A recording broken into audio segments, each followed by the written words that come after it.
Hello everyone, welcome back to my channel ओस्ट टहरिया वंक्शन कन्विक्शन।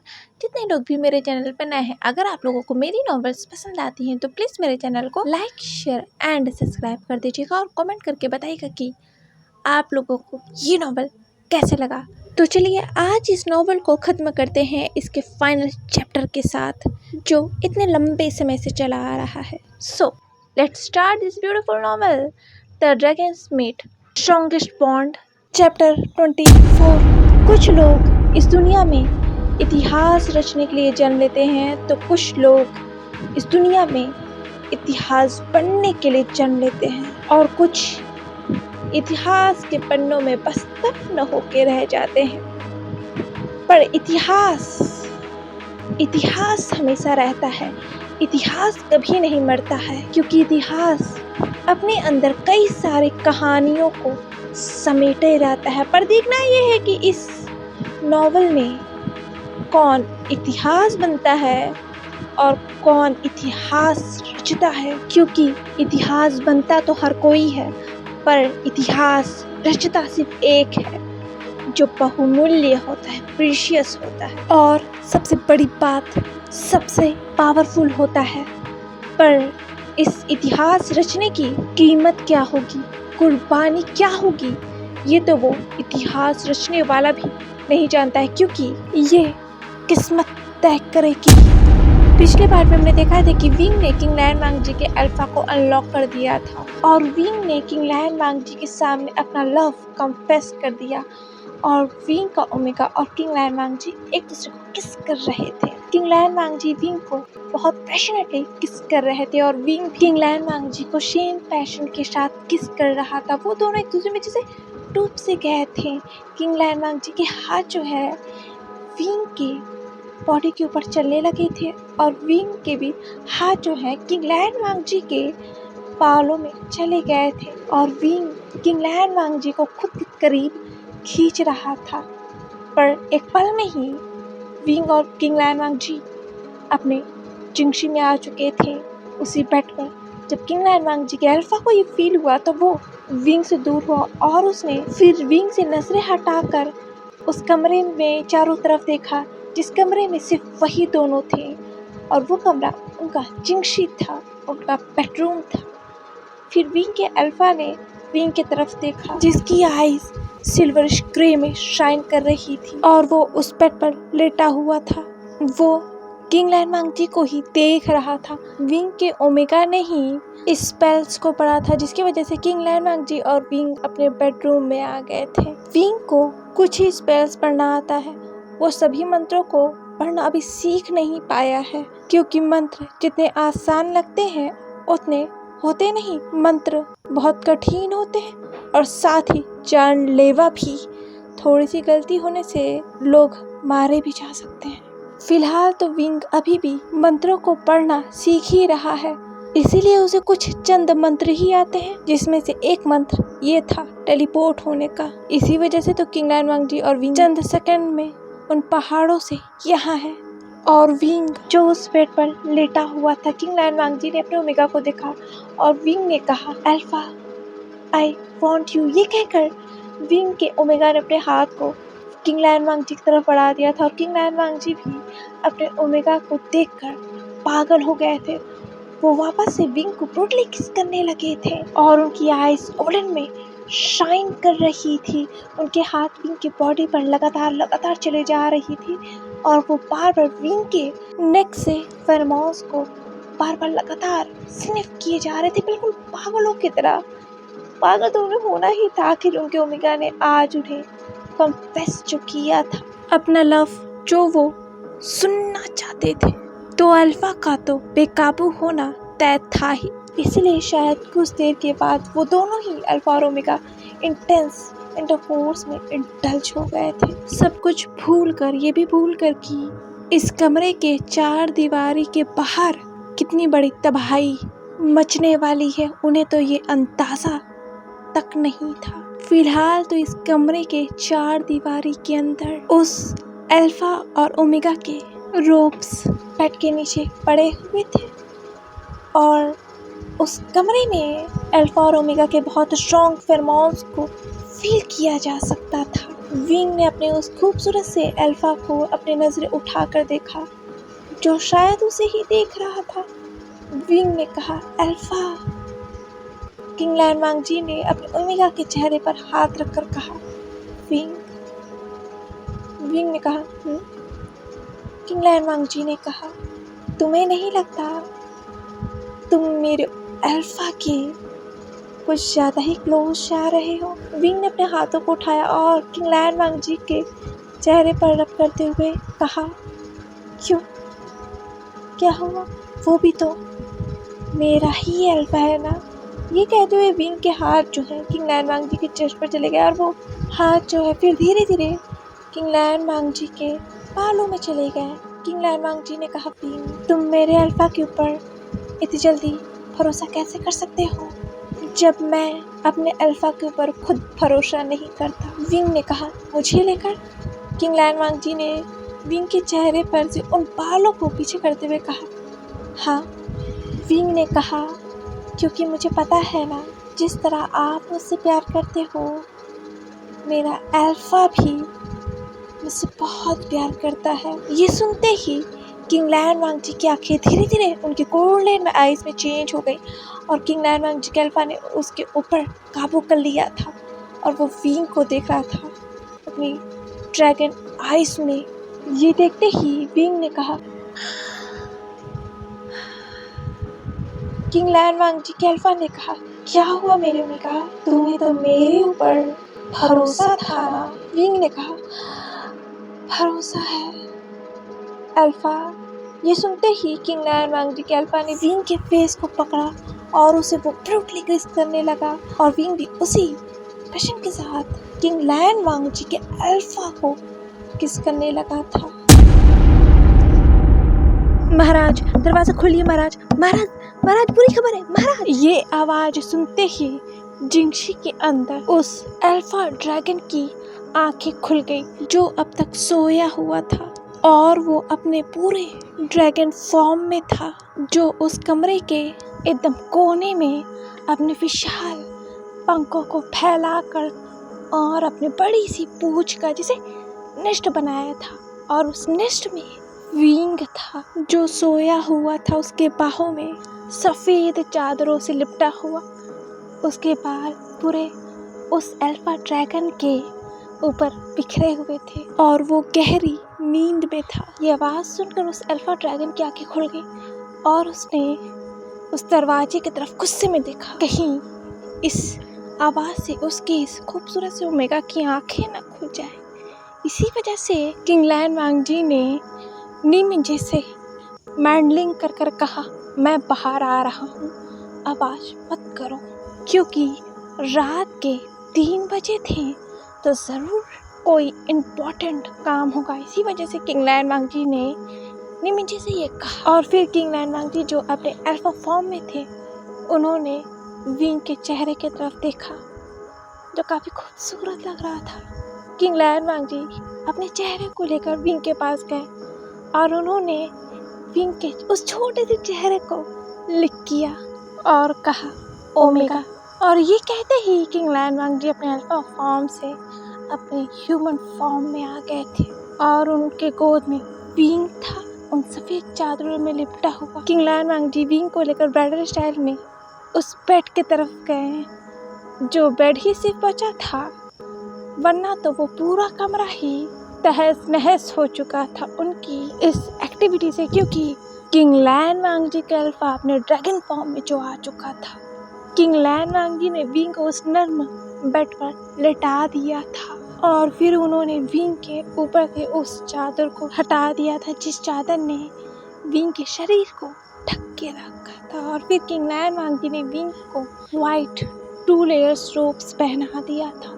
वो रोब्स बहुत पतले थे, इतने ही बस पतले थे कि वो विंग के शरीर को ढक सकते थे। किंग लैनवांगजी ने विंग को उस रोब्स को पहना तो दिया था, लेकिन फिर उनकी नज़रें विंग के उस अल्फा मार्क पे गई जो मार्क पूरा हो चुका था, जब तक वो अधूरा था, क्योंकि किंग लैनवांगजी ने विंग को मार्क कर दिया था और साथ ही विंग ने भी किंग लैनवांगजी को मार्क कर दिया था। वो अल्फा और ओमेगा बॉन्ड अब पूरी तरीके से कंप्लीट हो चुका था।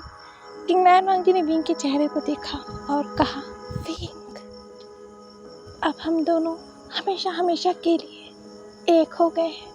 Omega, I love you wing. ये कहकर किंग लायन वांग जी ने विंग के उस फोरहेड पर किस किया और कहा फिर से, I love you so much. ये कहकर किंग लायन वांग जी ने विंग के चेहरे पर हाथ रखा और उन्होंने विंग के लिप्स पर एक छोटा सा पैक किया। और फिर वो आखिरी बार विंग के उस खूबसूरत से चेहरे को देखने के बाद वो कमरा छोड़ चुके थे और विंग उसी बेड पर रोया हुआ था। जब किंग लायन वांग जी बाहर आए तो उन्होंने निमिंजे को देखा जो बहुत घबराए हुए थे। निमिंजे किंग लायन वांग जी को कमरे से बाहर आता हुआ देखकर उन्होंने कहा, महाराज महाराज महाराज। किंग लायन वांग जी ने कहा, क्या हुआ मिस्टर निये? किंग लायन वांग जी से मिस्टर निये ने कहा, महाराज गजब हो गया, हमला हो गया। किंग लायन वांग जी ने कहा, क्या? निमिंजे ने कहा, हाँ महाराज, लैंड पे हमला हो गया है, कवच टूट चुका है। ये सुनते ही किंग लायन वांग जी शॉक, उनकी आंखें फटी की फटी रह गई।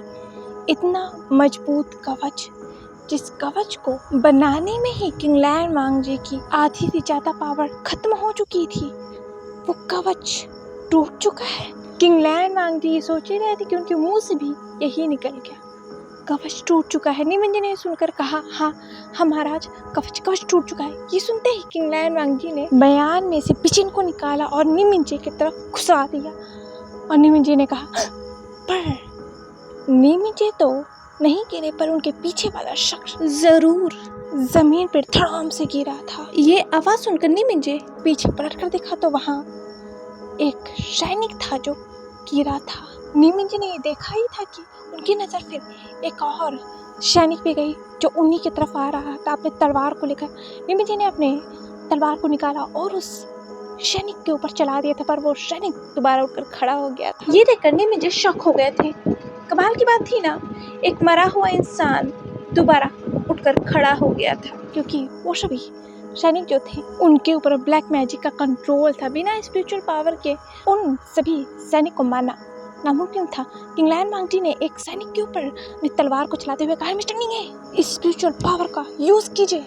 ये सुनते ही निमिंजे ने अपनी स्पिरिचुअल पावर से अपनी तलवार को कनेक्ट किया और वो लड़ने लगे थे। और निमिंजे ने चिल्लाकर पीछे देखते हुए कहा, सभी गार्ड्स स्पिरिचुअल पावर का अपना यूज करो। ये सुनते ही सभी गार्ड्स जो थे वो अपने स्पिरिचुअल पावर्स का यूज करने लगे थे। ये जो लड़ाई हो रही थी ये किंग लायन वांग जी और विंग के कमरे के जस्ट सामने हो रही थी, क्योंकि वो जो सभी सैनिक थे महल में घुस चुके थे। इसीलिए तो महल के उस कॉरिडोर में किंग लायन वांग जी और विंग के कमरे के जस्ट सामने वो लड़ाई चल रही थी। पर इसकी आवाजें विंग नहीं सुन सकता था, क्योंकि किंग लायन वांग जी ने अपने चिंगशी के अंदर उस कमरे में साइलेंसिंग स्पेल लगा दिया था ताकि विंग को ये आवाज सुनाई ना दे। यहाँ किंग लायन वांग जी बहुत गुस्से में थे और वो अपनी तलवार से हर आने वाले शख्स को लगातार मारे जा रहे थे। उनकी पिचिन खून में नहा चुकी थी और उस कॉरिडोर में जितने भी सैनिक थे मर चुके थे। किंग लायन वांग जी ने पीछे पलटते हुए अपने गोल्डन आइज से कहा, वेंचिंग, महारानी का ख्याल रखना।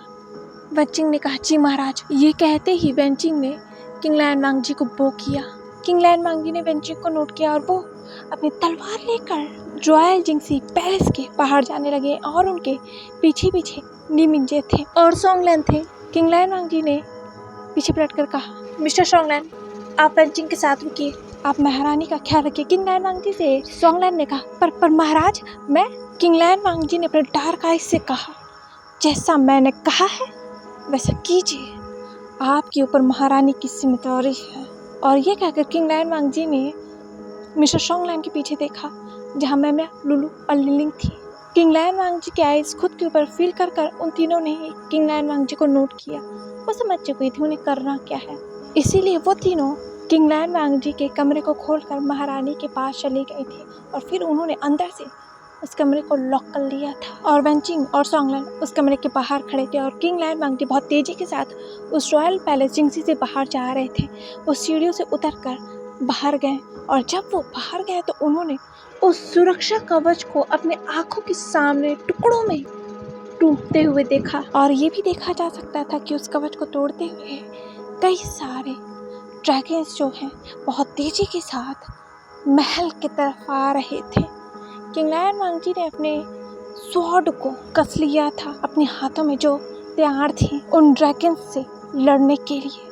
निमिंजे ने भी अपने स्वॉर्ड को अपने हाथों में कस लिया था, क्योंकि वो दोनों ही देख सकते थे इस भयंकर हो रहे युद्ध को। लोग मारे जा रहे और खून की छींटे ने उस सफेद गुस्सू को चारों तरफ से रंग दिया था, जो देखकर ही किंग लायन वांगजी के हाथों की मुट्ठियां बन गई थी। और फिर उन्होंने अपने नजरों को लैन सिचैन की तरफ किया। किंग लायन वांगजी देख सकते थे लैन सिचैन के आधे रोब्स लाल हो चुके थे, क्योंकि वो न जाने कब से इस लड़ाई में शामिल है और वो कोशिश कर रहे हैं इन लोगों को रोकने की, ताकि ये लोग क्वीन तक ना पहुंच जाएं। क्योंकि जाहिर सी बात है, जितने भी ड्रैगन्स थे वो जिंगशी के अंदर पहुंचने की कोशिश कर रहे थे और कुछ तो पहुंच भी चुके थे। और ये पूरी लड़ाई तो जिंगशी पैलेस के जस्ट नीचे ही हो रही थी ना, तो क्वीन तक ही पहुंचने की कोशिश की जा रही है, वो सब समझ चुके थे। और क्यों, ये भी सभी जानते थे, या कहो चंद लोग जानते थे, पर हाँ, जो लोग जानते थे वो लोग अपनी जी जान लगाकर इन लोगों को जिंगशी से दूर ढकेलने की कोशिश कर रहे थे, क्योंकि सभी जानते थे ना, अगर ये लोग क्वीन तक पहुंच गए तो क्या होगा। इसीलिए तो अब पूरा गुस्सू बैटल ग्राउंड लग रहा था और उस जिंगशी को पूरी तरीके से घेर लिया गया था ब्लैक स्पिरिट्स वैम्पायर्स के द्वारा। और वैम्पायर्स तो ड्रैगन्स के ऊपर हावी होने की कोशिश कर रहे थे, और वो सभी ड्रैगन्स जिनके ऊपर डेविना का कंट्रोल था, वो सभी ड्रैगन्स बहुत ही वायलेंट हो गए थे। और जितने भी लैंड डिसिपल थे उन सभी के ऊपर लगातार हमला किए जा रहे थे, क्योंकि उनकी पावर्स इनके सामने बहुत ज़्यादा थी। बहुत ही अजीब सा माहौल बन गया था, चारों तरफ चीखने चिल्लाने की बस आवाजें आ रही थी, और एक अजीब सी धुन सी जिसे सुनाई दे रही थी, जो शायद सबके ऊपर कंट्रोल करने की कोशिश कर रही थी और एक अजीब सा माहौल बना रही थी।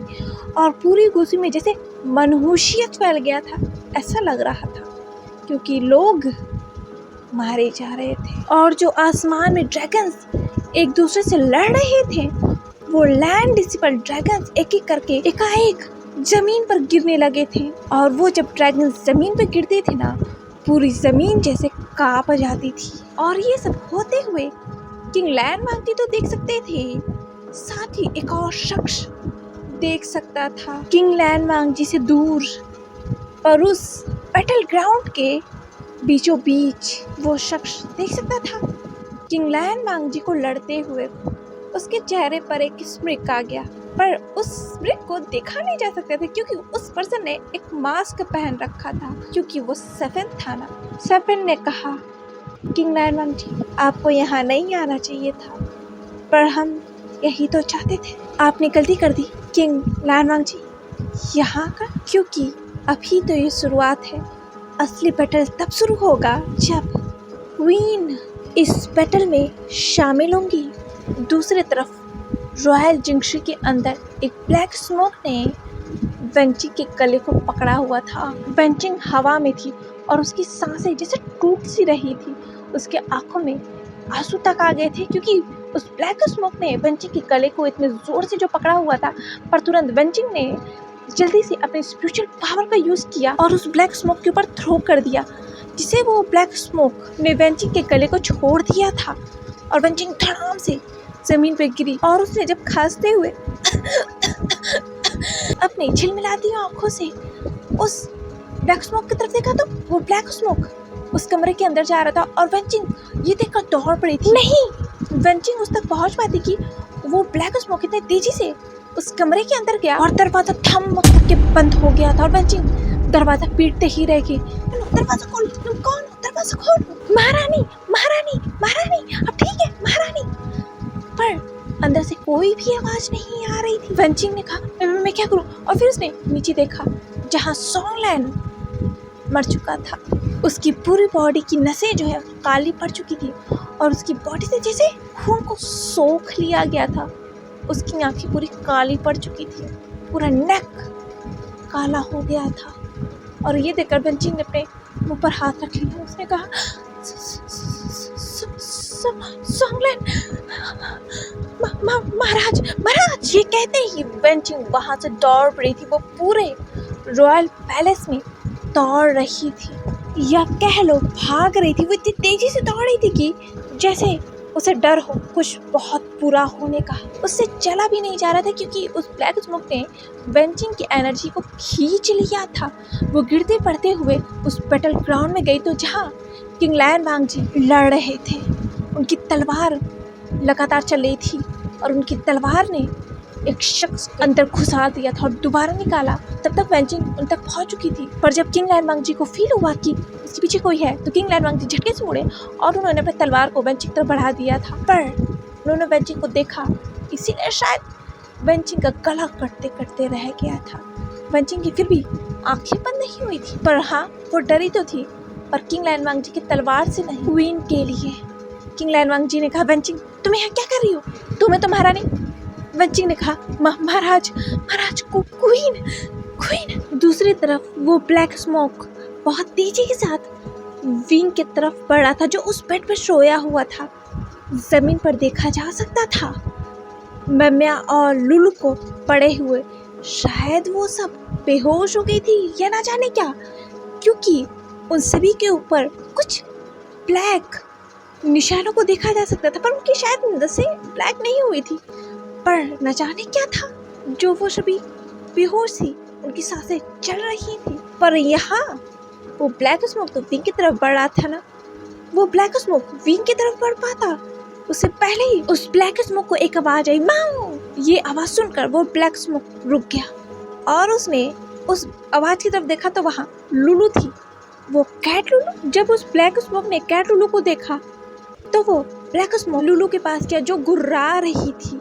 उसके कान पूरे खड़े हुए थे और वो बहुत गुस्से में लग रही। उस ब्लैक स्मोक ने लुलू के गले को पकड़ते हुए कहा, तुम्हें पता है क्या, मुझे तुमसे बहुत नफरत है। मेरा तो उसी दिन मन किया था मैं तुम्हें जान से मार डालूं जब तुमने मुझे इस तक पहुंचने से रोका था, पर आज मैं तुम्हारी जान ले लूंगा क्योंकि तुम मेरे और क्वीन के बीच में जो आ रही हो।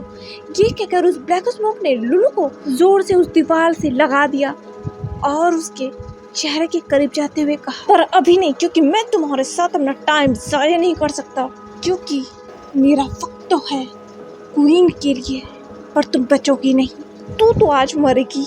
वो ब्लैक स्मोक लुलू से बहुत ज्यादा गुस्सा था क्योंकि वो ब्लैक स्मोक जो है जब भी विंग तक पहुंचने की कोशिश करता था, लुलू म्याऊ म्याऊ म्याऊ करके पूरे महल को अपने सिर पर उठा लेती थी और लोगों से कहती थी कि वो ब्लैक स्मोक है, यहाँ कुछ है, वो ब्लैक बॉल वो है जो क्वीन तक पहुंचने की कोशिश करता है। पर किसी ने लुलू की बात को माना ही नहीं, किसी ने लुलू की बातों को सीरियसली लिया ही नहीं, क्योंकि लुलू एक बस कैट थी। इसलिए शायद ये सभी की सबसे बड़ी गलती थी जो उन्होंने लुलू को बस एक कैट समझा था। लुलू बहुत स्मार्ट थी, तभी तो वो जब भी वो ब्लैक बॉल विंग तक पहुंचने की कोशिश करता था वो हल्ला मचा देती थी।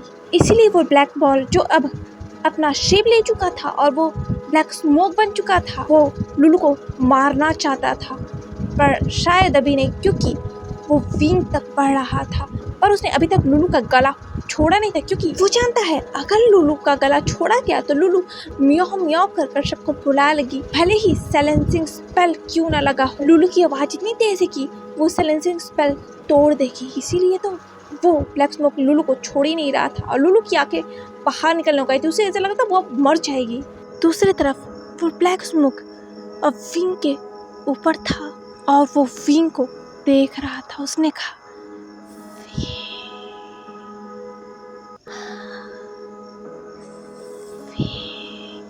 ये आवाज सुनकर विंग ने धीरे धीरे अपने आंखें खोली और जो उसने अपने सामने देखा उसने चिल्लाया, आ! पर इससे पहले कि वो और चिल्ला पाता, उस ब्लैक स्मोक ने विंग के लिप्स पर अपनी उंगली को रखा जिसके नाखून एकदम काले थे। उस ब्लैक स्मोक ने कहा, चिल्लाना मत। और वो अब ब्लैक स्मोक धीरे धीरे विंग को एक इंसान के शेप में दिखाई दिया, या कहूँ एक शख्स अब विंग को दिख रहा था, जिसकी आंखें बिल्कुल काली थीं और चेहरे पे बहुत सारे कट्स थे जो पूरे काले हो चुके थे। वो इवान था, जिसे देखकर विंग डर चुका था। उसने कहा, तुम मेरे मामा। इवान ने कहा, हाँ, मैं वही शख्स हूँ जिसने तुम्हारे माँ बाप को मारा था और तुम्हारे भाई को भी। तुम्हें तो लगा होगा मैं मर गया ना, पर नहीं, मैं नहीं मरा था, मैं जिंदा था, क्योंकि वैम्पायर्स को इतनी जल्दी मारा नहीं जा सकता ना, इसीलिए तो मैं तुम्हारे सामने हूँ। विंग, यह कहो श्या। कहते हैं जब इंसान मरने वाला होता है ना, उसे उसकी जिंदगी के कुछ सुनहरे पल याद आ जाते हैं। तो याद करो विभूषण, क्योंकि तुम मरने वाले हो। ये कहकर इवान ने विंग के माथे पे हाथ रख दिया था और विंग की जो आंखें अब तक डरी हुई थी, वो आंखें एकाएक ब्लैक हो गई और विंग के आंखों से एक बूंद आंसू का गिर गया और विंग के कानों में एक जोर से चिल्लाने की आवाज आई। मैडम यू को और विंग जैसे एक सपने में पहुंच गया था, जहां वो खुद भाग रहा था, जहां पूरी तरीके से अंधेरा था और धीरे धीरे वो अंधेरा चीखों में बदलने लगा था। उसे वो मंजर नजर आ रहा था जब जियांग क्लैन पर बात हो रहा था और उस मंजर को मैडम यू देख रही थी। विंग ने देखा मैडम यू को। विंग ने कहा, मॉम। ये आवाज़ सुनकर मैडम यू पीछे की तरफ मुड़ी और उन्होंने विंग की तरफ देखा और कहा, मुझे तुमसे नफरत है।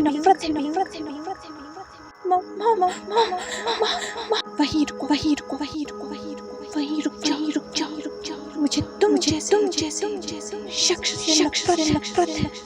जिसने हमें मरने की वजह से हम लोग मारे गए। विंग ने कहा, तुम्हारे सॉरी क्या बदल जाएगा। कुछ नहीं बदलेगा। तुम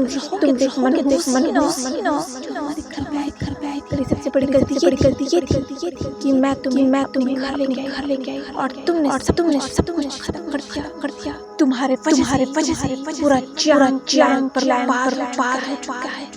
देखो। ये कहकर मैडम यू वहाँ से हट गई और विंग देख सकता था पूरे जियांग क्लैन को आग में जलते हुए। विंग देख सकता था। विंग अपने घुटनों पर बैठ गया था, वो रोने लगा था।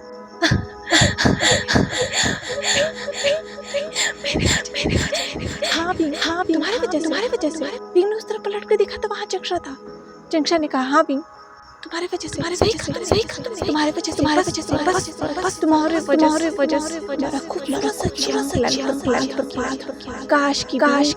काश मॉम डैड हमारे खिलाए। विंग ने कहा अपने घुटनों पर बैठे हुए ही जियांग को अपने आंसू भरी हुई आंखों से देखकर, चंग तुम्हें माननी चाहिए क्योंकि तुम ही बताओ। तुम्हारे वजह से मारे गए। अगर तुम हमारे घर आए तो हम सब आज यहाँ नहीं होते। कम से कम हम सब जिंदा होते ना। इतनी पूरी मौत तो नहीं। मैं कहा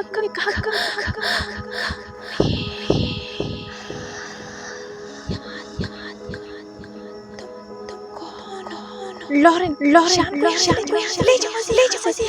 नहीं मैं तुम्हें छोड़ूंगी नहीं। लॉरेन ये देखकर विंग ने कहा, मॉम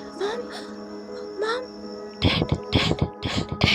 विंग अपने हाथ बढ़ा पाता उससे पहले वियान ने पीछे पलट कर कहा, विंग को देखते हुए अपने हाथ से दूर रखो। मुझे छू मत क्योंकि मुझे तुमसे नफरत है। शान तुम्हारे वजह से आज मैं मर चुका। तुम्हारे जन्म लेते पूरा ऐशर प्लान पर तुम जिसकी भी जाओगे ना शान बात कर। आज मैं मर चुका। ये तुम्हारी बदौलत डैड।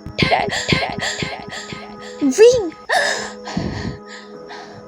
ये कहते ही विंग ने अपने सामने देखा तो वहाँ किंग लैन मांगजी थे जो दरवाजा खोलकर अंदर आ चुके थे और वो शुइंग भी इवान को देख रहे थे जो विंग के ऊपर था, या कह लो उसके ऊपर बैठा हुआ था। उसने विंग के माथे पर अपनी एक उंगली रखी थी और यहाँ विंग ने उठा, उसने कहा लैंसन लैंसन। विंग ने अपने हाथ को बढ़ाया पर इवान ने विंग की तरफ देखा और कहा ये भी पूरा नहीं हुआ, और उसने विंग के माथे पर अपने हाथ को रख दिया और विंग की आंखें दोबारा से ब्लैक हो गई थी। जैसे ही विंग की आंखें दोबारा से ब्लैक हुई, विंग ने कहा क्योंकि वो उस सपने में दोबारा से जा चुका था, और विंग को फिर से वही चिल्लाने की बात सुनाई दी। इवान विंग के ऊपर कंट्रोल कर रहा था, वो उसके ऊपर हावी होना चाहता था और उसके ऊपर हावी होकर उसे यहाँ से ले जाना चाहता था, क्योंकि बिना सॉर्सरर के ऊपर काबू किए सॉर्सरर्स को कहीं ले जाना नामुमकिन है। इसी वजह से तो इवान ये कर रहा था। और जैसे ही किंग लैनवांग जी ने इवान को देखा था, वो भी विंग के पास, तो उनके पैर रोते जैसे जमीनें खिसक गई थी, क्योंकि उन्हें याद है उन्होंने इवान के सीने में अपनी बिजन उतारी थी और इवान तो मर चुका था, पर ये जिंदा कैसे? किंग लैनवांग जी सोच रहे थे और विंग की तरफ वो बढ़े ही थे कि लिलिंग पता नहीं कहाँ से आ गई और उसने किंग लैनवांग जी के ऊपर अटैक कर दिया था। और किंग लैनवांग जी ने ये ध्यान ही नहीं दिया, उनके शोल्डर पर एक कट लग चुका था, वो बहुत गहरा कट था, उससे खून रिस रहा था। और किंग लैनवांग जी के वो वाइट रोब्स अब लाल होते जा रहे थे। ये देखते ही निमिंजे वहाँ पहुंचा और उन्होंने लिलिंग और किंग लैनवांग जी की तलवार के बीच अपनी तलवार ला दी थी, और उन्होंने किंग लैनवांग जी को नोट किया। किंग लैनवांग जी ने भी नोट किया, पर लिलिंग ने इतनी वायलेंट हो गई थी कि वो किंग लैनवांग जी के ऊपर ही अटैक करी थी। शायद इवान ने लिलिंग के ऊपर काबू कर लिया था, इसी वजह से तो लिलिंग किंग लैनवांग जी को विंग तक पहुंचने से रोक रही थी, और यहाँ इवान विंग के ऊपर कंट्रोल कर रहा था, क्योंकि इवान एक वैम्पायर तो है ही, पर वो एक स्पिरिट भी है, वो भी ब्लैक स्पिरिट है, यानी कि इवान एक हाइब्रिड है। इसी वजह से तो उसे मारना बहुत मुश्किल था। वैम्पायर्स जल्दी नहीं मरते, और यहाँ तो इवान हाइब्रिड है, इसी वजह से तो वो किंग लैनवांग जी की तलवार से भी नहीं मरा था। पर किंग लैनवांग जी ने ये गलती दोबारा की। किंग लैनवांग जी जो लिलिंग से लड़ रहे थे, वो विंग की तरफ आए और उन्होंने इवान से कहा चिल्लाकर, मेरे ओमेगा से दूर रहो। ये कहते ही किंग लैनवांग जी ने इवान के पीठ पर अपनी तलवार को खुसा दिया था, और इवान ने पीछे पलटकर कहा, तुम्हें क्या लगता है मैं इतनी जल्दी मर जाऊंगा? ये कहते ही इवान वहां से गायब हो गया। ये देखकर किंग लैनवांग जी शॉक, ये एक बार फिर गया, पर ये गया कहाँ? पर किंग लैनवांग जी ने इधर देखा तो वहाँ उस कमरे में इवान नहीं था।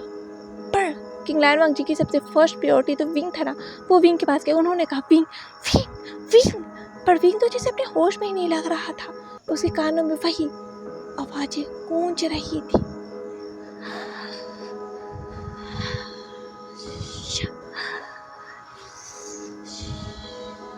कुछ अजीब से ही आवाजें वो थी, और वो विंग के ऊपर काबू कर रही थी, और विंग की आंखें किंग लैनवांग जी देख सकते थे, वो पूरी आंखें ब्लैक थी।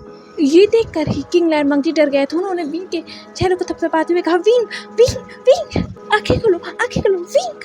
पर यहाँ जब लैन कुरैन किंग लैनवांग जी के कमरे में दौड़ते हुए आए, तो उन्होंने देखा कि निमिंजे ने लिलिंग जो मेड थी उसके सीने में अपनी तलवार घुसा दी थी। ये देखकर लैन कुरैन ने कहा लिलिंग, पर लिलिंग तो जमीन पर गिर चुकी थी ना, और वो मर चुकी थी। निमिंजे ने कहा वो लिलिंग नहीं थी, माशाल्लाह उसके ऊपर काबू किया गया था। ये सुनकर लैन कुरैन शॉक हो गए थे कि उनके ही लोगों पर काबू किया गया था, क्योंकि लिलिंग एक बहुत स्वीट मेड थी, आखिर वो क्वीन की मेड थी। लैन कुरैन लिलिंग को शॉकिंगली देख ही रही थी कि वो अपने शौक से बाहर तब आए जब उन्हें किंग लैनवांग जी की आवाज़ सुनाई थी। किंग लैनवांग जी ने कहा विंग के कंधों को हिलाकर, विंग विंग विंग, होश में अपने विंग। उस कमरे में लैन सिचेन, फैंचिंग और लैन कुरैन और निमिंजे थे, और किंग लैनवांग जी विंग को लगातार उठाने की कोशिश कर रही थी। किंग लैनवांग जी ने विंग के चेहरे पर हाथ रखा और उन्होंने कहा विंग विंग होश में आओ, विंग अपने होश में आओ। विंग अपने होश में आते ही उससे पहले ही इवान किंग लैनवांग जी के चेहरे की जश्न सामने विजिबल हुआ, और किंग लैनवांग जी ने उस इवान के चेहरे को देखा, जो चेहरा बहुत खतरनाक लग रहा था और साथ ही डरावना भी। इवान ने किंग लैनवांग जी की आंखों में देखकर कहा, एक चीज तो मैं ले जाना ही भूल गया, किंग लैनवांग जी। एंड तुम इवान गायब हो चुका था विंग को लेकर, और यहाँ किंग लैनवांग जी शॉक। उन्होंने कहा विंग, महारानी कहाँ गई, महारानी कहाँ गई? ये देखकर लैन कुरैन शॉक हो गए थे। उन्होंने कहा महारानी कहाँ गई? वो लोग। लैन सिचेन ने कहा वो महारानी को ले गए, और वो भी। निमिंजे ने लैन सिचेन की तरफ देखा और कहा महाराज के हाथों से। लैन सिचेन ने कहा पर ये वो लोग कर कैसे पाए? आखिर उन लोगों ने ये किया कैसे? उन्होंने महाराज के कमरे का सुरक्षा कवच कैसे तोड़ा? ये तो नामुमकिन सी बात है। ये सुनकर लुलू, जो कैट है, जो पंचिंग के गोद में थी और वो खांस रही थी, उसने कहा माओ माओ, क्योंकि वो शुरू से यही था।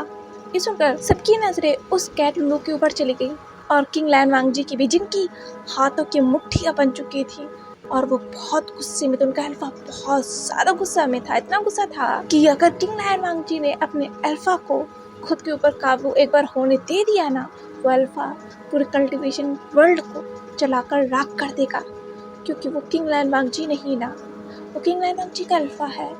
वो किसी के बारे में नहीं सोचेगा, उसे बस उसकी क्वीन चाहिए, उसे बस उसका ओमेगा चाहिए, और जिसके लिए वो कुछ भी कर सकता है, किसी भी हद तक गुजर सकता है। जब उसने किंग लैन वांगजी को नहीं छोड़ा तो बाकियों को वो क्या ही छोड़ेगा। किंग लैन वांगजी की नजरें भी लुलू की तरफ चली गई थी और वो लुलू को देख रहे थे। किंग लैन वांगजी ने कहा, तुम्हारा मतलब क्या है? किंग लैन वांगजी से लुलू ने कहा गुस्से में, माओ, मैंने कहा था ना, यहाँ कुछ है, वो ब्लैक बॉल है जो क्वीन तक पहुँचने की कोशिश करती, पर मेरी बात किसी ने नहीं सुनी क्योंकि मैं कैट हूँ। माओ, मुझे सभी ने नजरअंदाज किया और इसका नतीजा सबके सामने है। ये सुनकर किंग लैन वांगजी ने कहा, सही कहा तुमने, हमने तुम्हें नजरअंदाज किया, इसका नतीजा हम सबके सामने है, पर मैं तुमसे वादा करता हूँ, तुम्हारी क्वीन, तुम्हारी मालिक इस लैंड पैलेस में तुम्हारे साथ होंगी, वो भी सही सलामत। ये कहते ही किंग लैन वांगजी गुस्से में उस बेड से खड़े हो गए और वो वहाँ से जाने लगे, पर उन्होंने एक बार पीछे पलटा और कहा लुलू को देखकर, आई एम सॉरी। ये कहते ही किंग लैन वांगजी आगे जाने लगे कि निमिजी उनके पैरों में गिर गए। निमिजी ने कहा, किंग माफ कर दीजिएगा किंग। निमिजी किंग लैन वांगजी के पैरों में अपने नीज पर बैठ गया था। वो किंग लैन वांगजी से माफी मांग रहे थे क्योंकि उनकी गलती थी, उनसे इतनी बड़ी गलती हो गई कि क्वीन को वो लोग ले गए, इसी वजह से वो बहुत शर्मिंदा थे। उन्हें खुद के ऊपर बहुत गुस्सा आ रहा था कि उन्होंने ये कैसे होने दिया, उन्होंने ये चीज़, इतनी बड़ी चीज़ कैसे नज़रअंदाज होने दिया कि वो लोग यही थे किंग लैन वांगजी के जिंगशी में और वो क्वीन को लेके गए। वो मौका ढूंढ रहे थे, इस बात से ही उन्हें बहुत गुस्सा आ रहा था, इसी वजह से तो वो किंग लैन वांगजी से माफ़ी मांग रहे थे, गिड़गिड़ा रहे थे, पर किंग लैन वांगजी नीमिंजे के ऊपर बहुत ज़्यादा गुस्सा थे, वो उन्हें माफ़ नहीं करना चाहते थे। आखिर बात उनकी क्वीन के ऊपर आ चुकी थी, जो उनकी क्वीन खतरे में है, उसकी जान पे बात आ चुकी है, तो किंग लैन वांगजी निमिंजे को इतनी बड़ी गलती की माफ़ी कैसे देते, वो नहीं देना चाहते थे। पर उन्होंने निमिंजे से कहा, मिस्टर निंगे, पता लगाइए किसने लैंड प्लान पर हमला किया, ये किसके लोग हैं, जल्दी।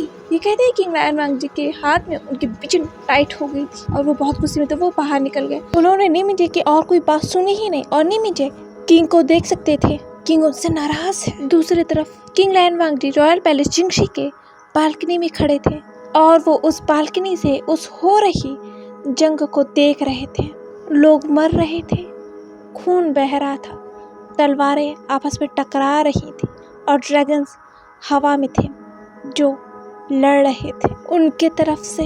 किंग लैन वांगजी ये सब देख रहे थे अपने आंखों से, पर उनकी आंखें एक पल को पैनी हो गई जब उन्होंने देखा जिन लोगों ने उनके ऊपर आक्रमण किया था, वो लोग, वो सेना पीछे हट रही थी, या कह लो वो सेना वापस जा रही थी, जैसे उन्हें वो मिल गया जो वो चाहते थे। ये देखकर किंग लैन वांगजी ने कहा, ये सेना, लैंजीजन ने किंग लैन वांगजी के बगल में खड़े होते हुए उस पीछे हट रही सेना को देखते हुए कहा, सेना वापस जा रही है महाराज, ये एक छलावा था, जिस छलावे में हम फंस गए और क्वीन वो ले गए। ये कहकर लैंजीजन ने किंग लैन वांगजी की तरफ देखा और ये सुनते ही किंग लैन वांगजी के हाथों की मुट्ठियां बन गई थी। वो बहुत ज्यादा गुस्से में थे, वो इतने ज्यादा गुस्से में थे कि उनके हाथों की नसें तक दिख रही थी उभरी हुई, और किंग लैन वांगजी के माथे की भी नसें दिख रही थी और वो अपने अल्फा को खुद के ऊपर कंट्रोल करने से रोक रहे थे, क्योंकि जितना गुस्सा वो थे उससे कहीं गुना गुस्सा उनका अल्फा था, क्योंकि उसके ओमेगा को उसके हाथों से लेके चला गया कोई। वो कैसे ये बर्दाश्त कर सकता था। किंग लैन वांगजी के अल्फा ने कहा, लैन वांगजी, तुम मुझे इस तरह ब्लॉक बार नहीं कर सकते, मेरा ओमेगा गायब है, अगर मेरे ओमेगा को कुछ भी हुआ ना, इस कल्टीवेशन वर्ल्ड को मैं आग लगा दूंगा। किंग लैन वांगजी ने कहा, अपना गुस्सा शांत करो और मुझे सोचने दो, किंग लैन वांगजी के अल्फा ने कहा, अभी तुम सोच रहे हो हमारा ओमेगा वो ले गए। किंग लैन वांगजी ने कहा, अपने अल्फा से इस तरह तुम बेकाबू नहीं हो सकते। जितना ज्यादा गुस्सा और फ्रस्ट्रेट तुम हो ना, उससे कहीं ज्यादा गुस्सा मैं हूँ, पर मैं खुद को शांत कर रहा हूँ। किंग लैन वांगजी के अल्फा ने कहा, तो मैं क्या करूँ? मुझे मेरा ओमेगा चाहिए। किंग लैन वांगजी ने कहा, अभी नहीं, पहले हमें ये पता लगा लें दो कि वो कौन है जो क्वीन को लेके गया, और उसके बाद मैं तुम्हें नहीं रोकूंगा, वादा करता हूँ। ये सुनकर किंग लैन वांगजी के अल्फा ने कहा, ये वादा भूलना मत। उम्मीद करूंगा तुम अपने पास से मुकरोगे नहीं लैन वांगजी, क्योंकि अगर तुम अपने पास से मुकरे ना, इसका नतीजा तुम्हें ही भुगतना पड़ेगा, और तुम ये तो जानती हो ना मैं ये कर सकता हूँ। महाराज, ये आवाज सुनते ही किंग लैन वांगजी पीछे मुड़े, और उनके साथ साथ लैंस जैन भी। लैंस जैन के चेहरे पर बहुत सीरियस एक्सप्रेशन थे, और किंग लैन वांगजी गुस्सा थे, उनके आंखों से ही दिख रहा था, क्योंकि उनके अल्फा फेरोमोन्स बहुत डार्क थे। किंग लैन वांगजी ने पीछे पलट कर देखा तो वहाँ निमिंजे थे। किंग लैन वांगजी की आंखें पैनी हो गई, क्योंकि उन्होंने उनके पीछे किसी को देखा, किसी शख्स को। किंग लैन वांगजी ने फिर भी कुछ नहीं कहा, शायद वो इंतजार कर रहे थे निमिंजे के बोलने का। निमिंजे ने कहा, महाराज, हमें कुछ पता चला है। किंग लैन वांगजी ने कुछ नहीं कहा। निमिंजे ने कहा, महाराज, ये सैनिक हमें मिला है, ये आपको कुछ बताना चाहता था। ये सुनकर लैंस जैन ने कहा, क्यों, इसने आपको नहीं बताया मिस्टर नहीं है? निमिंजे ने कहा, नहीं क्लैन लीडर, इसने हमें कुछ नहीं बताया, ये कह रहा है कि ये सिर्फ महाराज को बताएगा। किंग लैन वांगजी ने ये सुना, और वो एक कदम आगे चल कर आए, और उन्होंने फिर नोट किया। ये देखकर निमिंजे ने कहा, पीछे पलटकर, ले जाओ उसे।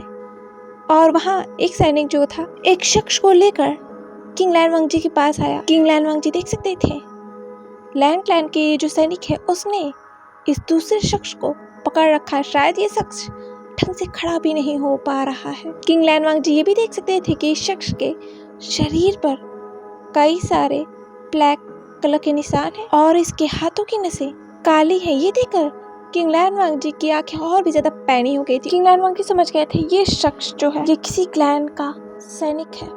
फिर भी उन्होंने कुछ नहीं कहा, वो शायद इंतजार कर रहे थे इस शख्स के कुछ कहने का।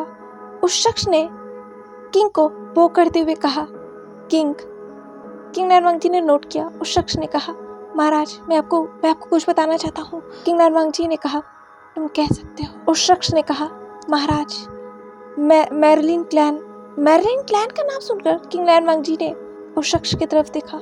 हाँ, ये मैरलिन क्लैन का सैनिक है, पर ये यहाँ क्यों है, वो भी इस हालत में? क्योंकि किंग लैन वांगजी देख सकते थे इस सैनिक की हालत बिल्कुल सही नहीं है। शायद ये कई घंटों से भाग रहा था और अब जाकर रुका है। हाँ, ये सैनिक कई घंटों से भाग रहा था, इसी वजह से तो इसे यहाँ पहुँचने में इतनी देर लग गई, क्योंकि ये अपने ड्रैगन फॉर्म में कन्वर्ट होकर उड़ नहीं सकता था ना। क्योंकि अगर ये अपने ड्रैगन फॉर्म में कन्वर्ट हुआ, डेविना को पता चल जाएगा और डेविना इसे पक्का मार देती। वो ये जानता है, इसी वजह से तो ये भाग रहा था, और भागकर कई घंटों से भागते भागते वो यहाँ पहुंचा है। उस सैनिक ने कहा, महाराज, मैरिन क्लैन ने ही लैंड क्लैन पर हमला किया है। वही है जिन्होंने लैंड क्लैन पर हमला किया है। ये सुनकर निमिंजे ने कहा, क्या कहा तुमने? उस सैनिक ने कहा, हाँ, मैरिन क्लैन ने ही लैंड क्लैन पर हमला किया है।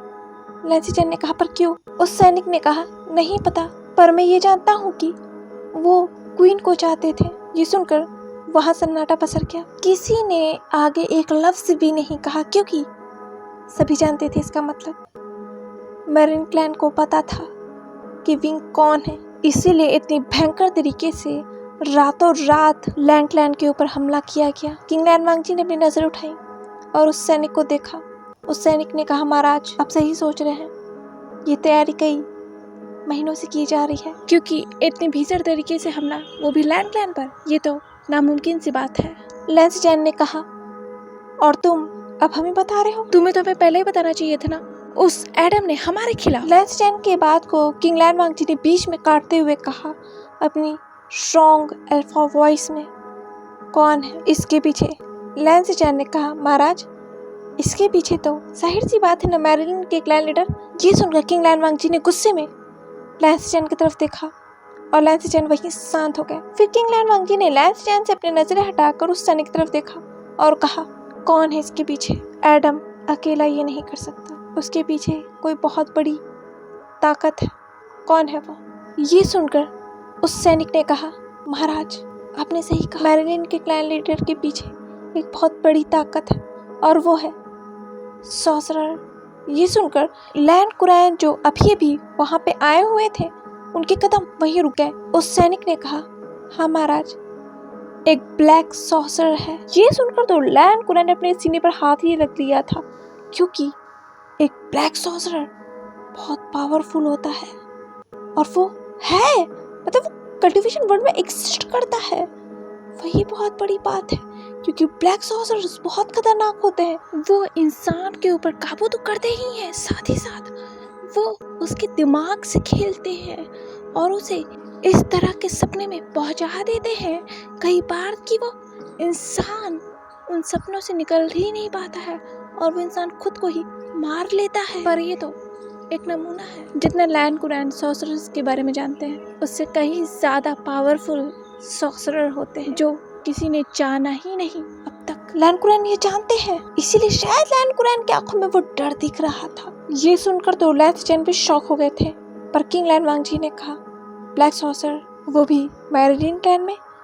उस सैनिक ने कहा, हाँ महाराज, वो जब से वो ब्लैक सॉर्सरर मैरिलिन क्लैन में आई है, उसने पूरी सेना के ऊपर अपना काबू कर रखा है, जैसे वो खुद की सेना बना रही हो और उसके इशारों पे पूरी सेना नाचती है। इसी वजह से तो मैं यहाँ नहीं आ पाई, क्योंकि उस ब्लैक सॉर्सरर ने पूरी सेना के ऊपर अपना काबू किया हुआ है। और महाराज, इससे ड्रैगन्स की जान खतरे में है। जो ड्रैगन अब तक सफेद थे और वो स्पिरिचुअल पावर्स का यूज करते थे, पर अब वो ड्रैगन ब्लैक पावर्स का यूज करते हैं। महाराज, मैरिलिन क्लैन की सेना एक तरह से पोजेस्ड हो चुकी है। उनके अंदर कोई इमोशंस नहीं है, कोई रहम नहीं है। किसी को मारने से पहले वो एक बार भी नहीं सोचेंगे। लैंसी चैन ने कहा, ये तो हमने देख ही लिया, पर तुम यहाँ कैसे आए? ये सुनकर उस सैनिक ने कहा, महाराज, मैं आपकी सेना में भर्ती हुआ था। ये सुनकर लैंसी चैन की भौहें चढ़ गईं। उस सैनिक ने कहा, हाँ क्लैन लीडर, मैं इस सेना में भर्ती हुआ था। लैंसी चैन ने कहा, पर तुम हमारे सेना के तो नहीं। उस सैनिक ने कहा, हाँ क्लैन लीडर, मैं लैन क्लैन की सेना का नहीं हूँ, मैं मैरिलिन क्लैन से ही हूँ। पर कुछ महीनों पहले महाराज का यह आदेश था कि हर क्लैन के सैनिक जो है लैन क्लैन के सैनिकों में जोड़े जाएंगे। तभी मैं यहाँ आया था और मैंने यहाँ आकर इससे बात की और हम दोस्त बन गए। ये कहकर उस सैनिक ने अपने बगल वाले सैनिक को देखा जो लैन क्लैन का सैनिक था। उस सैनिक ने नोट किया और इस सैनिक ने कहा, जो मैरिलिन क्लैन का है। महाराज, तब मुझे पता चला इससे बात करने के बाद कि हमारे ही क्लैन में सिर्फ डार्क पावर्स का यूज़ किया जा रहा है, काली शक्तियों का इस्तेमाल किया जा रहा है और सैनिकों के ऊपर काबू किया जा रहा है। पर इसके बारे में हमें किसी से बताने की मनाही थी। हम किसी को बता नहीं सकते थे। हम पर उल्टा नज़र भी रखा जा रहा था और वो नज़र हम पर ब्लैक स्पिरिट्स रखते थे जो हम देख ही नहीं पाते थे। हम बहुत डर गए थे महाराज। कई सैनिकों ने जो आप तक ये खबर पहुंचाने की कोशिश की थी, उन सैनिकों को मार दिया गया था बहुत बेरहमी से। वो औरत बहुत खतरनाक है। वो हमें आपके खिलाफ तैयार कर रही थी इस जंग के लिए। माफ़ कर दीजिएगा किंग, माफ़ कर दीजिएगा, मैं अब तक पहले नहीं पहुंच पाया। ये कहते ही वो सैनिक अपने घुटनों पर बैठ गया किंग लैन वांग जी के सामने और उसने किंग लैन वांग जी से माफ़ी मांगते हुए अपने हाथ जोड़कर कहा, माफ़ कर दीजिएगा महाराज, पर मैं आपका वफादार हूँ। हम आपकी तरफ से इस जंग में लड़ना चाहते हैं। कुछ सैनिक हैं किंग जो मैरिलिन क्लैन के खिलाफ आपकी तरफ से लड़ना चाहते हैं, पर वो सेना में शामिल है। लैंसी चैन ने कहा, तो वो भी तो पोसेस्ड ही होंगे ना, और वो कहीं हम पर ही हमला ना कर दें। मैरिलिन के उस सैनिक ने लैंसी चैन की तरफ देखते हुए कहा, नहीं क्लैन लीडर, वो पोसेस्ड नहीं है। उनके ऊपर डेविना ने काबू नहीं किया है। हाँ, पर करने की कोशिश जरूर की थी। ये सुनकर लैंसी चैन ने कहा, तो करने की कोशिश की थी तो क्या वो काबू कर नहीं पाई? उस सैनिक ने कहा, नहीं क्लैन लीडर, ऐसा नहीं है। उसने करने की कोशिश की थी, पर जब भी वो हमारे सैनिकों के ऊपर काबू करने की कोशिश करती थी, हमारे सैनिक जिन्हें पता था कि ये ब्लैक मैजिक का यूज़ किया जा रहा है हम पर, वो सभी सैनिक यानी हमने खुद को शट डाउन कर लिया था, जिसकी वजह से वो हमारे ऊपर काबू नहीं कर पाती थी। पर मैं आपसे झूठ नहीं बोलना चाहता, महाराज, ये कहकर उस सैनिक ने किंग लैनवांग जी की तरफ देखा और कहा, महाराज मैं आपसे झूठ नहीं बोलना चाहता क्योंकि मैं आपका वफादार हूँ। हमारे ऊपर भी उस डेवीना का काबू है जिसकी वजह से हम ऐसे हो गए हैं। ये कहकर उस सैनिक ने अपने हाथों को दिखाया और अपनी स्लीव्स को उठा लिया था। उसके हाथ कुछ काले धब्बे हो गए थे। हाँ, उसकी नसें काली नहीं थी जैसा कि अब तक किंग लैनवांग जी ने सभी सैनिकों को, सॉन्गलैंड को, लिलिंग को देखा है जो उसी के लोग थे और उनके ऊपर काबू किया गया था। वो वैसे नहीं थे पर कुछ अंश उनका भी ब्लैक मैजिक से इफेक्टेड था। लैंसचैन ने कहा, आप बस में हैं? उस सैनिक ने कहा, हाँ हूँ, पर पूरी तरीके से नहीं। वो मेरे ऊपर पूरी तरीके से काबू नहीं कर सकती, हाँ, पर उसके ऑर्डर्स मुझे सुनाई देंगे, ये मैं ज़रूर कह सकता हूँ। मैं उसके इशारों पे नाचूंगा नहीं, पर उसकी सभी बातें मुझे सुनाई देंगी। उसके ऑर्डर्स, जैसा कि उसने अभी अभी ऑर्डर दिया है सेना को पीछे हटने के लिए, क्योंकि जो वो चाहते थे वो उन्हें मिल चुका है। ये कहकर उस सैनिक ने किंग लैनवांग जी की तरफ देखा और कहा, महाराज आदेश दीजिए, आपकी सेना आपके आदेश का इंतजार कर रही है। हम लड़ेंगे लैंड के लिए, हमारी क्वीन के लिए। किंग लैनवांग जी ने सुना और वो पीछे पलट गए। उन्होंने बालकनी की तरफ जाते हुए देखा जहाँ पर वो पूरी सेना जो मैरिलीन की थी वो वापस जा रही थी और लैंड क्लैन के सैनिक जो थे घायल थे बहुत बुरी तरीके से। कुछ पैलेसेस को तो जो लैंड क्लैन के ही थे उन्हें आग लगा दिया गया था, बहुत बुरी हालत थी। और कुछ सैनिक जो थे एक दूसरे की मदद कर रहे थे। मंजर बहुत ख़राब था पर वक्त नहीं था। हाँ, वक्त नहीं है क्योंकि ये तो अभी शुरुआत है। किंग लैनवांग जानते हैं जल्दी नहीं की गई तो इससे बुरा अंजाम देखने को मिलेगा पूरे कल्टिवेशन वर्ल्ड को, जो कि बदतर होगा। ये देखते हुए किंग लैनवांग जी अपने धीमे धीमे कदमों से उस बालकनी की तरफ जा रहे थे और फिर उन्होंने कहा, आपने कहा आप मेरे वफादार हैं। ये कहकर किंग लैनवांग जी पीछे की तरफ पलट गए और उन्होंने उस सैनिक को देखकर कहा, तो अपनी वफादारी दिखाइए, ब्लैक स्पिरिट्स को उलझाइए। ये कहकर किंग लैनवांग जी ने कहा, निमिंजे से सेना को तैयार कीजिए, हम जा रहे हैं मैरिलीन। ये कहते ही किंग लैनवांग जी उस बालकनी से नीचे कूद गए। ये देखकर लैंसचैन ने कहा, महाराज। ये कहते ही लैंसचैन उस बालकनी की तरफ बढ़े ही थे कि महाराज अपने पूरे अल्फा ड्रैगन फॉर्म में उसी वक्त चेंज हो गए थे और लैंसचैन अपनी बड़ी बड़ी आंखों से देख सकते थे उस विशाल ब्लैक ड्रैगन को जिसकी आंखें गोल्डन में शाइन कर रही थी। और उसने ग्राउल किया, जिस ग्राउल से ही सभी सैनिक जो घायल थे वो सभी अपने अपने अल्फा फॉर्म में चेंज हो गए थे और वो महाराज को देख रहे थे कि महाराज उन्हें आदेश दें। लुलू देख सकती थी किंग लैनवांग जी को उस बालकनी से, क्योंकि विंग क्या नहीं ये ले लुलू हमेशा किंग लैनवांग जी के पीछे पीछे घूमती रहती है। वो कैट देख सकती थी किंग लैनवांग जी को अपने उस बड़े से अल्फा फॉर्म में। किंग लैनवांग जी ने अपने सैनिकों को देखते हुए कहा अपने गोल्डन आइज से और अपनी स्ट्रॉन्ग अल्फा वॉइस में, क्या आप सब तैयार हैं हमारे साथियों की मौत का बदला लेने के लिए? वो सभी लैंडिस पर जो ड्रैगन फॉर्म में थे अपने, उन्होंने चिल्लाकर कहा ग्राउल करते हुए, हाँ महाराज हम तैयार हैं। किंग लैनवांग जी ने कहा और उन्हें सबक सिखाने के लिए जिन्होंने हमें धोखा दिया। उन ड्रैगन्स ने कहा जी महाराज। किंग लैनवांग जी ने कहा उन्हें ये दिखाने के लिए कि लैंड की क्वीन को हाथ लगाने का नतीजा क्या होता है। जी सुनते ही उन सैनिकों ने कहा जी महाराज हम उन्हें बर्बाद कर देंगे, हम मैरिलीन क्लैन को बर्बाद कर देंगे, हम उन्हें छोड़ेंगे नहीं। उन्होंने हमारी क्वीन की डिसरिस्पेक्ट की है, लैंड क्लैन इसे बर्दाश्त नहीं करेगा। वो सभी सैनिक बहुत गुस्सा थे क्योंकि लैंड क्लैन की क्वीन को हाथ लगाया गया है तो लोग तो भड़केंगे ही।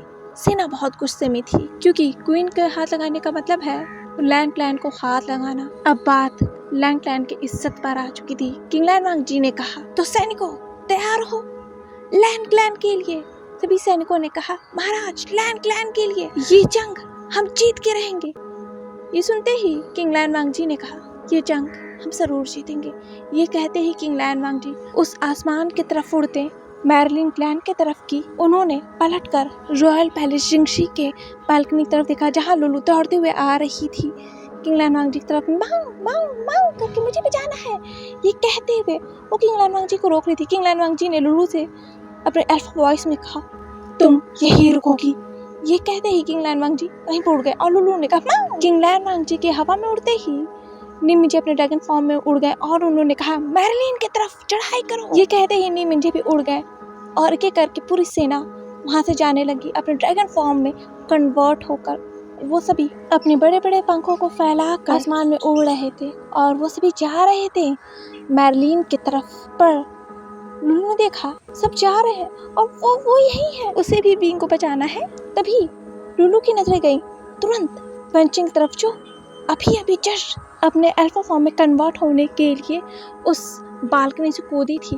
ये देखकर लूलू भी वेंचिंग के पीछे पीछे उस बालकनी से कूद गई और वो सीधा लैंड हुई वेंचिंग के अल्फा ड्रैगन फॉर्म के ऊपर। जैसे ही वेंचिंग के अल्फा फॉर्म ने देखा, यानी वेंचिंग के ड्रैगन ने देखा कि उसके ऊपर मैडम लूलू है, उसने कहा, मैडम लूलू, आपको किंग लायन वांग जी ने जाने के लिए मना किया है, आप युद्ध में नहीं जा रही।